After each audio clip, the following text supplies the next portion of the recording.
Hey guys, Andy back with you. I know the camera's a little crooked, but so's the ground. But anyway, I want to shoot one last video today. This will be part 3 before my battery goes dead, which I hope it lasts long enough to get it. I tried to do most of what I had to do on this before I turned the camera on. So if you want to look down here, I'll show you what I've got done. I can't see.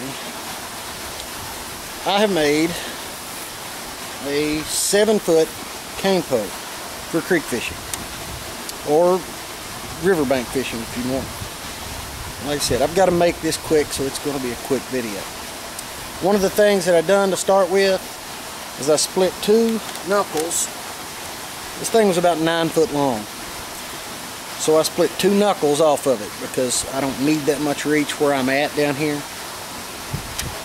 After I did that, I split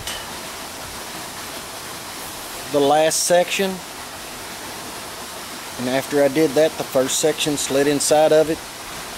Makes it to where I can take it apart, carry it through the woods to get where I'm going.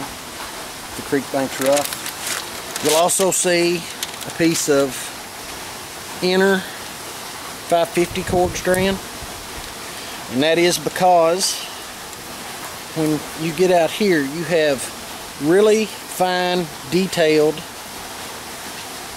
to feel for the fish on small fish, bluegill, small crappie, rock bass. But where those fish hang out, on occasion you will get the 5 to 10 pound catfish that also likes to hang out. And it sucks when you tie on just your line to that little fine piece of cane at the end, and the big fish hits and snaps off the whole end of the cane pole. Hey guys, back with you. As you can tell, the battery on the camera died as I was filming that last video. And other than to bring that whole cane pole back to the house and film this, I just stashed it at the shelter and come home and got a broken tip or a broken end of a broken fishing rod to finish the display of what I was doing. This is basically the same setup I had already tied on that piece of cane when we were out in the woods. Basically, it's just a couple tensionless anchor knots tied to the pole, and then I run it up, and you run it up the entire length of the pole from probably anything that's less than a ½ inch is usually where I start on a piece of cane. I'll start tying this on at a ½ inch and take it all the way out to the tip, and every I don't know, 6 to 8 inches I'll just put an extra loop around it and loop it to the pole until I get to the tip. And the reason for that, like I was trying to explain before the camera cut off, is for small fish you're not going to break the tip of the rod off or the tip of the pole off.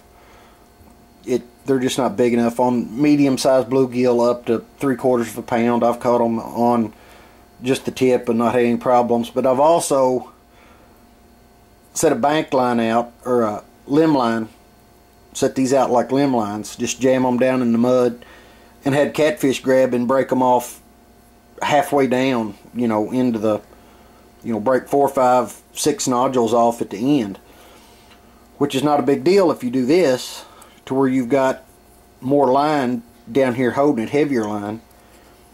But when you've got it just tied on up here at the little tip, it'll just snap off, and then line, tip of the pole, the whole 9 yards is gone.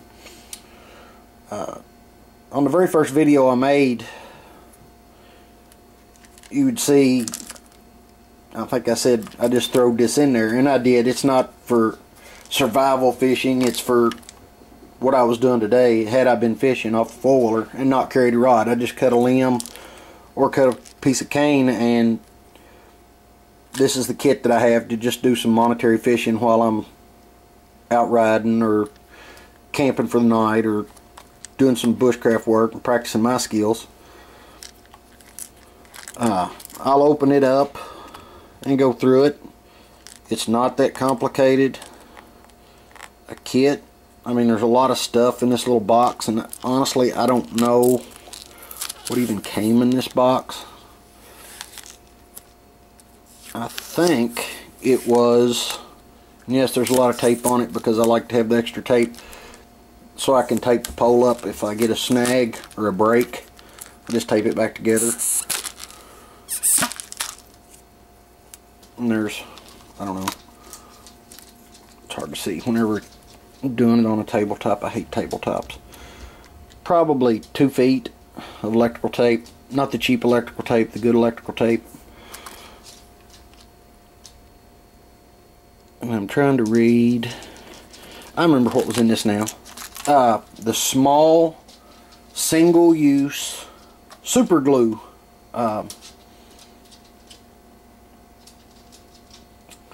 canisters, the little squeeze tubes. Hold on just a second. I think I've got one laying here in the junk drawer somewhere. Yeah. This is one of the,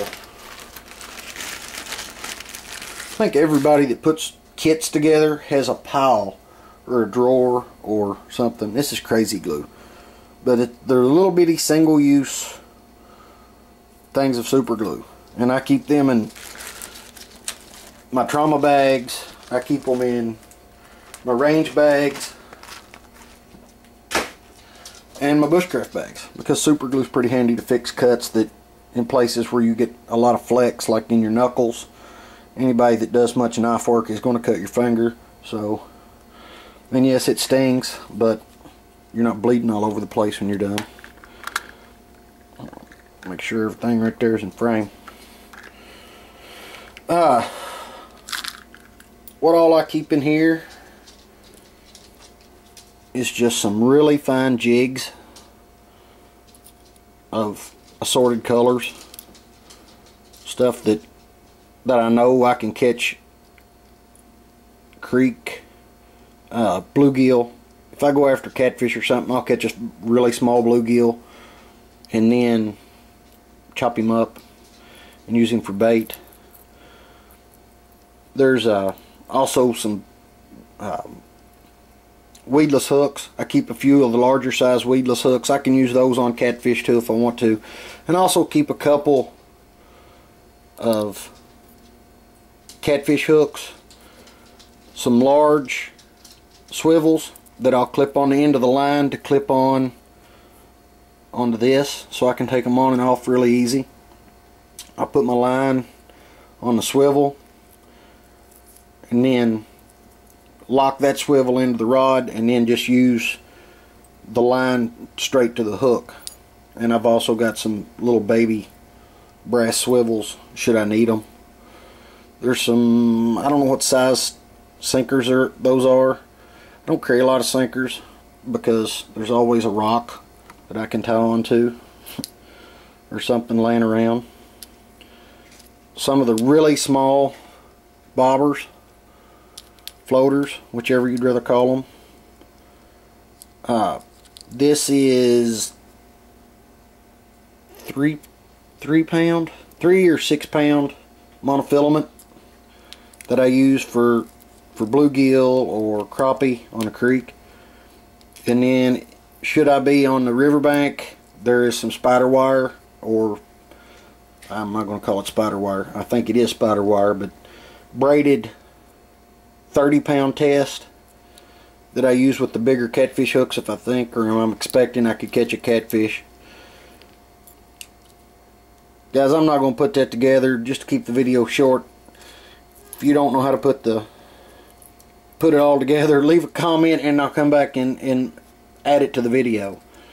But I'm pretty sure everybody that's going to watch understands what I mean when I say this goes to the swivel, to the monofilament, to the hook.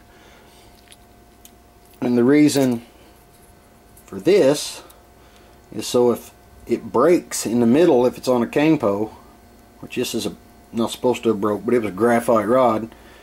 If it breaks off here, then this knot will catch it, and if it breaks off at this knot, the next knot where it's thicker will catch it, and so on and so on and so on, until you're down to, say, a